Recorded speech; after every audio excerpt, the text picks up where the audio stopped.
So because you're the, he said what? So because you're one of the most respected and most capable directors of our time, how can we use your direction at Visa Board? How is Visa Board going to benefit from your direction? और normally मैं actors को बताता हूँ क्या करना है, कैसे करना है, क्या लिखना है, क्या मैं डायरेक्ट करता हूँ। यहाँ पर एक दोस्ती है हिरेन भाई प्रणव भाई से एंड एक विश्वास है। तो मैं जहाँ पर वहाँ पर मैं एज एन एक्टर हूँ, ये हैं डायरेक्टर्स, ये जिस डायरेक्शन में चलने के लिए कहेंगे मैं चलूँगा and That is something new. So we are seeing Anees as an actor now. Because क्या है कि जो फिल्म जो बनाते हैं तो सबको कुछ ना कुछ हर चीज़ मालूम होती है फिल्म की। जो थोड़ा 2% ज़्यादा जानता है वीजा डायरेक्टर, और इस फिल्म के लिए जिसका नाम है वीजा बोर्ड, जो डायरेक्टर हैं वो मुझसे बहुत ज़्यादा जानते हैं, तो I should follow him. Wonderful, sir. Thank you very much, sir. Thank you everybody for your time and such insightful interview.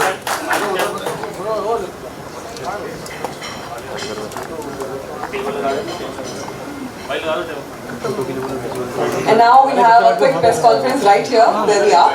The media will have some questions for you all. बहुत बहुत शुक्रिया। आपने स्टार्टअप को इतना support दिया है, thank you. प्यार दिया है, तो आप इतना जानते हैं इसके बारे में, आप कुछ बता सकते हैं कि अपने जो फिल्म इंडस्ट्री के लिए कोई स्पेशल एडवांटेज इस ऐप के थ्रू कुछ फायदा हो सकता है क्या? हम लोग का वीजा का जो प्रॉब्लम है जो सॉल्व हमारी कई फिल्मों की आज माइक रहने देता हूँ। ओके, हमारी कई फिल्मों की शूटिंग जो है वो डिपेंड करती है वीज़ास पर, और इसके पहले कई मरतबा हमारे शेड्यूल्स जो हैं वो आगे पीछे हुए हैं। बिकॉज अगर आपको 100 लोगों को 100 यूनिट के लोग हैं ले जाना है तो सम टाइम बहुत तकलीफ़ होती है, और कुछ लोगों के वीज़े नहीं हो पाते, जो कि वो फिल्म के लिए हमारे वो जो टेक्नीशियंस होते हैं वो बहुत इंपॉर्टेंट होते हैं। तो आई एम श्योर कि फिल्म लाइन के लिए भी बहुत बहुत फ़ायदा होगा। बिकॉज ये जो वीज़ा बोर्ड के थ्रू अगर हो रहा है सब काम, तो वो बहुत आसानी से होगा, बहुत जल्दी होगा, और उसके जो होने के चांसेस हैं वो बहुत ज़्यादा हैं। बिल्कुल सही बोला आपने। लेकिन ये वीजा जो ऐप है, इससे आप वो कुछ बता सकते हैं कि जो वीजा कंसल्टेंट्स वो कितना हो सकता है? उस बारे में सबसे ज़्यादा बता सकते हैं हमारे ठक्कर साहब, और उन्होंने पूरा बताया है काफ़ी लंबा चौड़ा।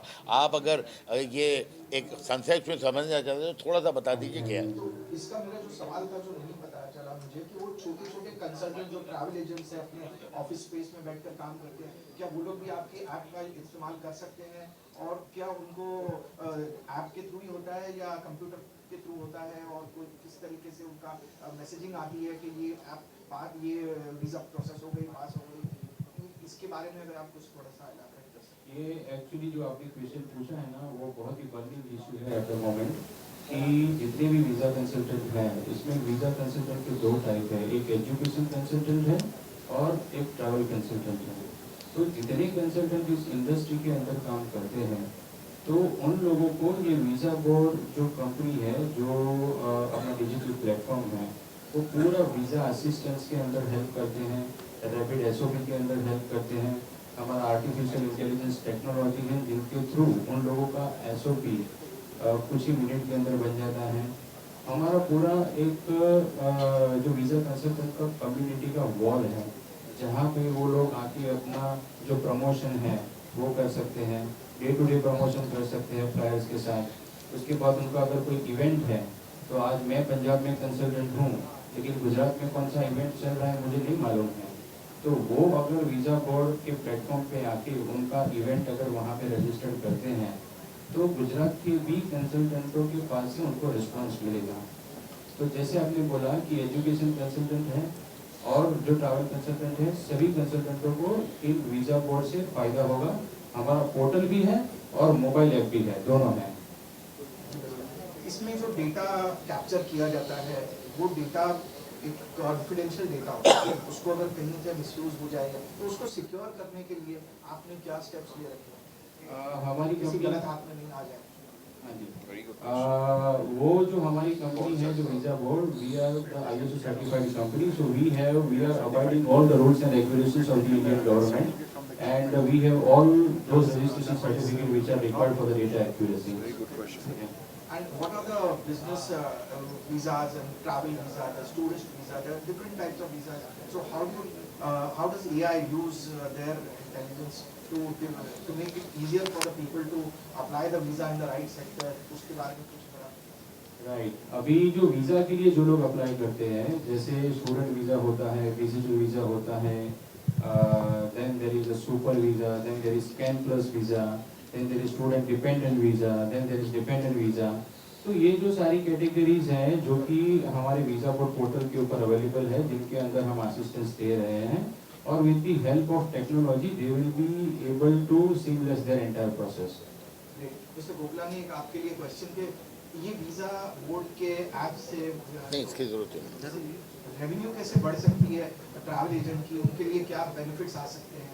उनका कुछ बेनिफिट्स, क्या क्या बेनिफिट्स हो सकते हैं? It's a very good question. First of all, actually, see, I will express my very good thanks for you people. आप लोग सब यहाँ आज इस इवेंट को जो है आप इकट्ठे हुए हैं, और जो खास करके जो इस वक्त इंडस्ट्री का वीज़ा कंसल्टेंट का जो बर्निंग इश्यूज हैं जिसके ऊपर हम बात कर रहे हैं, तो रेवेन्यू सबसे बड़ा एक इशू रहता है। कोई भी आदमी जो है वो पैसा कमाने के लिए काम करता है। तो हमारा जो मेरा खुद का 30 साल का एक्सपीरियंस है इस इंडस्ट्री का, और इंडस्ट्री जो है अभी ड्रास्टिकली चेंज हो चुकी है। आप जब देखेंगे, मैं आपको एक एग्जांपल देता हूँ, जब आपने शुरुआत में मोबाइल देखा था तो मोटरोला का इतना बड़ा मोबाइल आता था, अभी जाके आप देखेंगे तो मोबाइल हाथ में आ गया।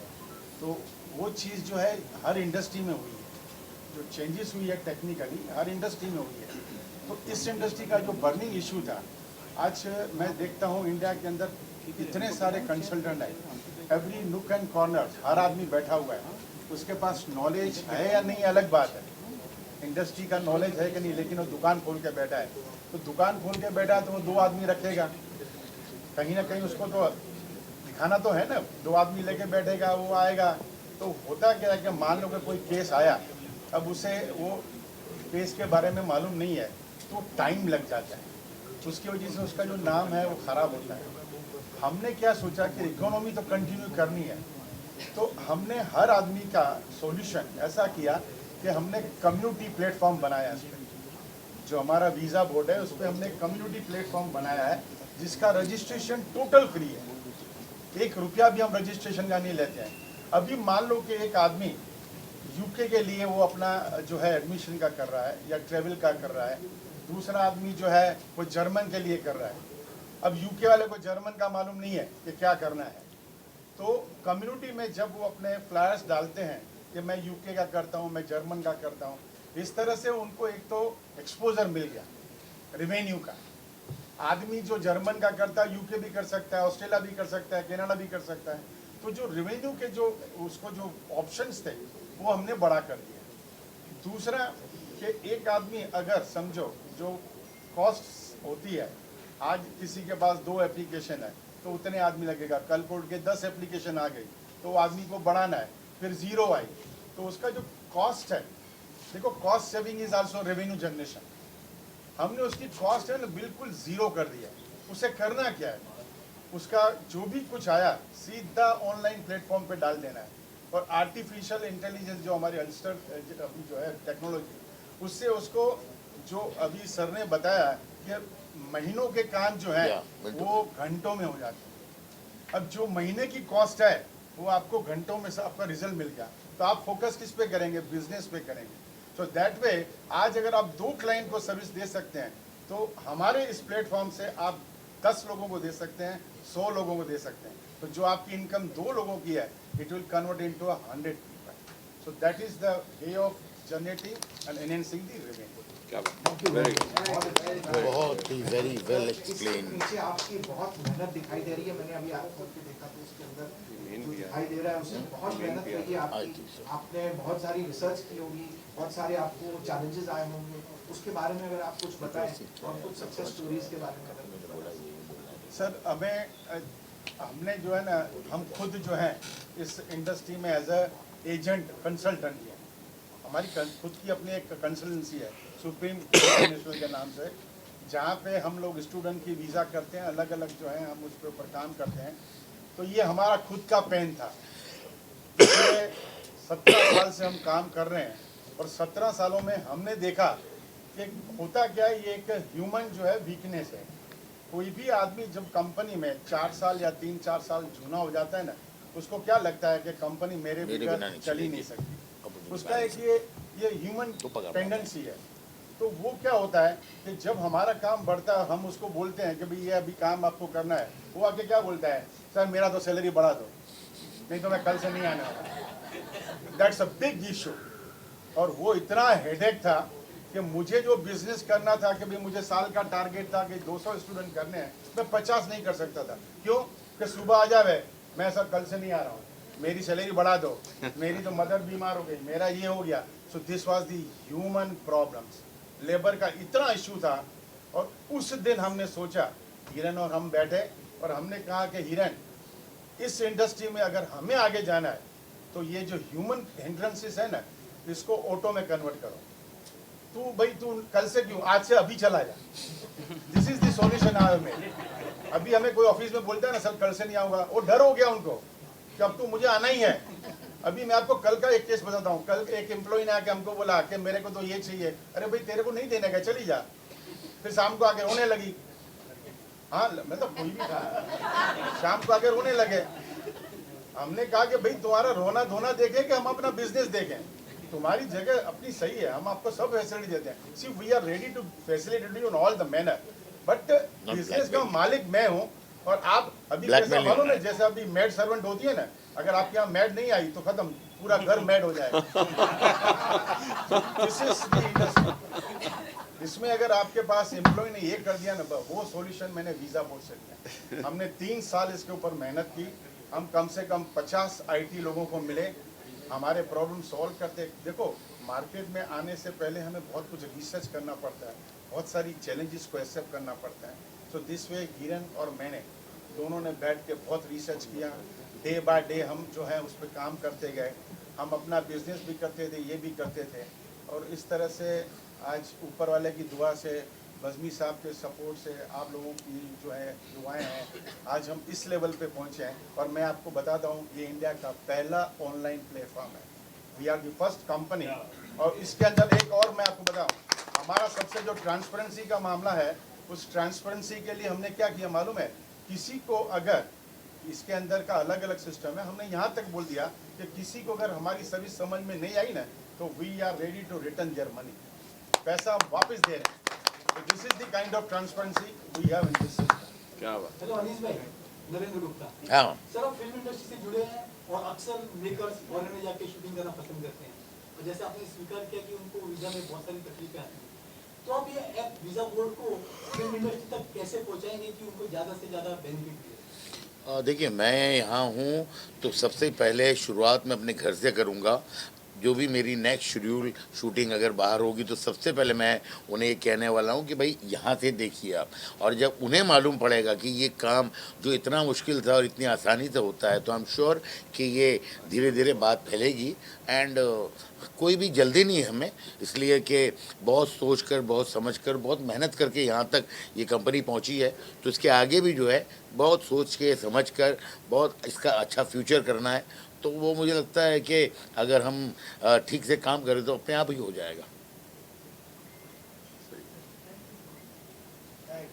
सर क्या ये फॉरेन में जो ट्रैवल एजेंट्स हैं और वो लोग भी आपकी ऐप यूज कर सकते हैं और उनके कंट्रीज के लिए कुछ फ्यूचर हमारा ग्लोबलाइजेशन है। जो हमारे प्रणव भाई हैं, वो प्रणव भाई का मेन काम ही है ग्लोबलाइजेशन।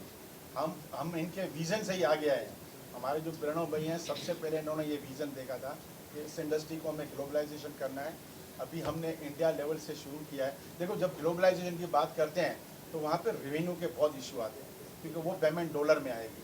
तो फॉरेन रेगुलेशंस होते हैं, उसको हमें ओवरकम करना पड़ेगा। कल को ऐसा नहीं कि हम इंडस्ट्री चलाते जा रहे और कहीं और जगह पर चले जा रहे हैं, वो हमें नहीं करना है। तो हम हर चीज़ के लिए, जैसे अभी फॉरेक्स का जो है उसके लिए हमारे कंसल्टेंट हैं, हम उनके साथ बात करते हैं कि उसको कैसे सॉल्व करें।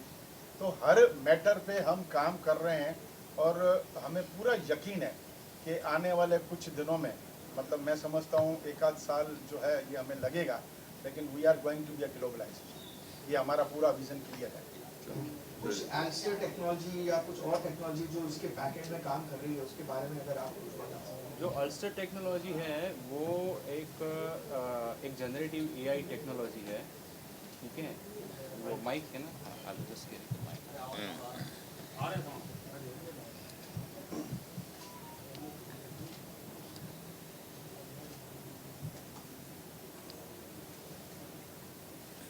हेलो।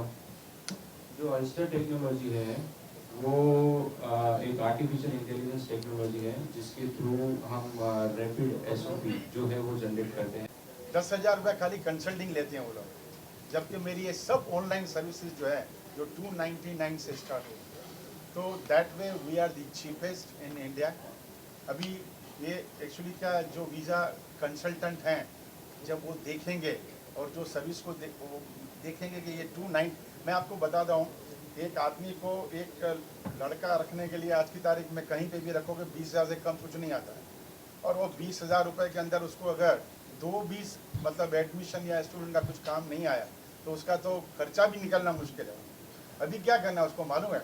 कुछ करना नहीं है, उसको कांटेक्ट लेना है। तेरे को क्या करना है भाई? कनाडा जाना है, तेरे को क्या करने का है? वीज़ा चाहिए, तेरे को विजिटर वीज़ा चाहिए। उसको उठा के उसका जितना डॉक्यूमेंट्स वगैरह जो भी कुछ है वो हमारे अल्स्टर उस पर डाल देने का है और हम उसको जनरेट करके देने वाले हैं। यानी आज वो आदमी अगर दिन का 15 से 20 आदमियों को भी कांटेक्ट करके हमें देता है तो वैसे ही वो पैसा कमा लेता है।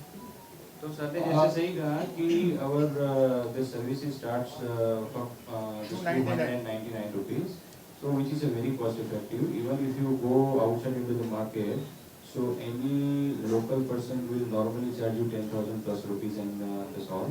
So we का मैं विजन बोर्ड, अनीस भाई, इन सब के सपोर्ट में आया हूँ। मेरी इन्फॉर्मेशन और नॉलेज इस ऐप को लेकर लिमिटेड है, बट ज़ाहिर है सभी बातें कर रहे हैं तो बहुत ही एक विजनरी थॉट है और बहुत हेल्प करेगा सारे कंसल्टेंट्स और even the mainly the consumers. So yes. My question to maybe Anis or someone can answer. If a layman who does not know how to operate the app, even I don't know much. right. There is a residential. This is B2B. Just explain Office address B2B. is in Ahmedabad. It But is, it is not mentioned. yeah, it is on our website. Yeah, it is listed. Yeah. And no booklet is Sorry? It is the brochure, ma'am, which you are holding at the moment. Yeah, there's no address. It is as our office is located in Ahmedabad. It is in Gujarat. There is 204 Gala Argos, Ahmedabad. Yeah, okay.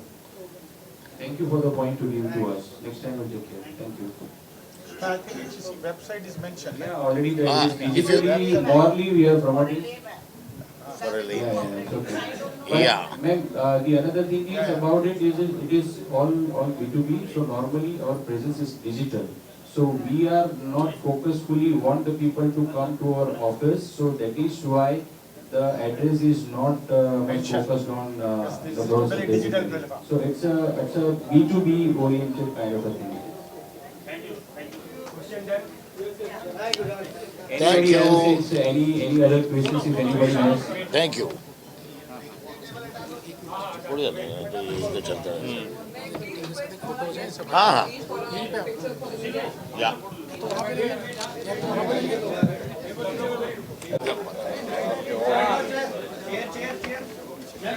Chair हटा दो।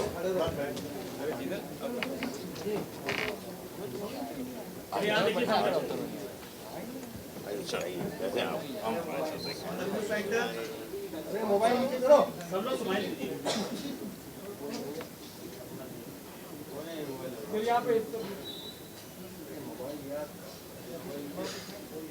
Let's do 3 cheers for Visa Board. Hip hip! Hooray! Hip hip! Hooray! Hip hip! Hooray! Yay! Let's go.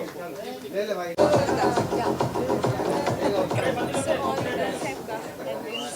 Thank you very much.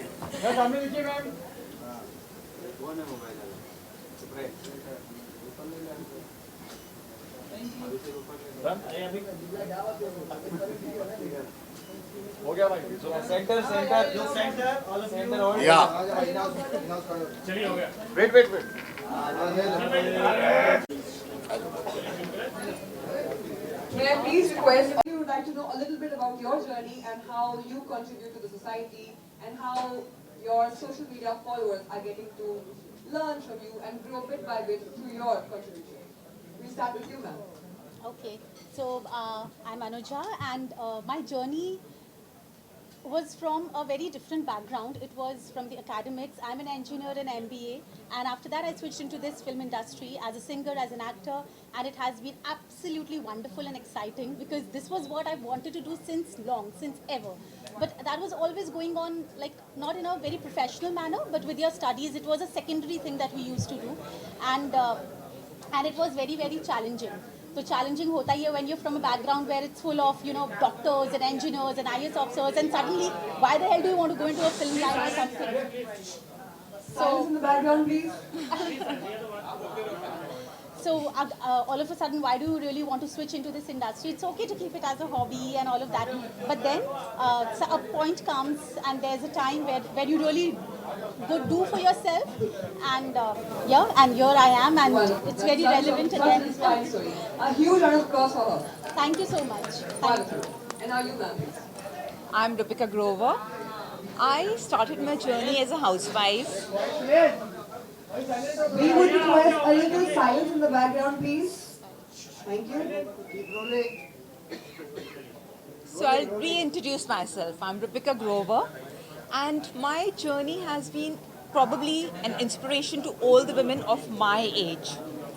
I have been a qualified lawyer, but I chose not to practice and concentrate on raising my children and looking after my family. But once I reached 50 and my kids were grown up, and I realized that they actually didn't need me to hold their hand and move forward. And that left me with a big void and not knowing what to do. And how much of partying can you do? How much of people can you meet? It becomes very stagnated after a time. So that was the time I decided to enter the film industry. It wasn't that tough, to be very honest, because probably it was not expected that a lady of 50 years is entering. But still, I got good jobs, I got good roles, I have been blessed.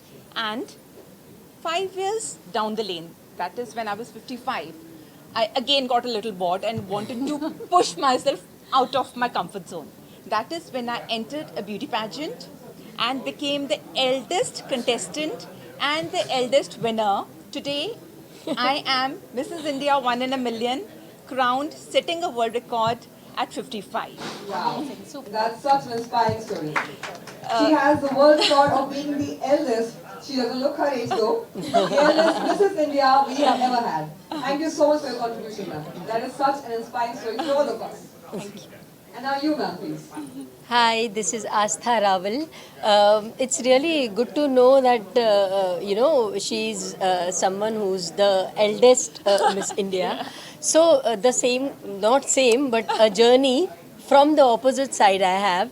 It's I've completed my study. I won in November 23 Miss Continental, and I was the only one who represented India in internationally. So I was the youngest one. I was the youngest one to achieve, and first Indian to achieve this crown.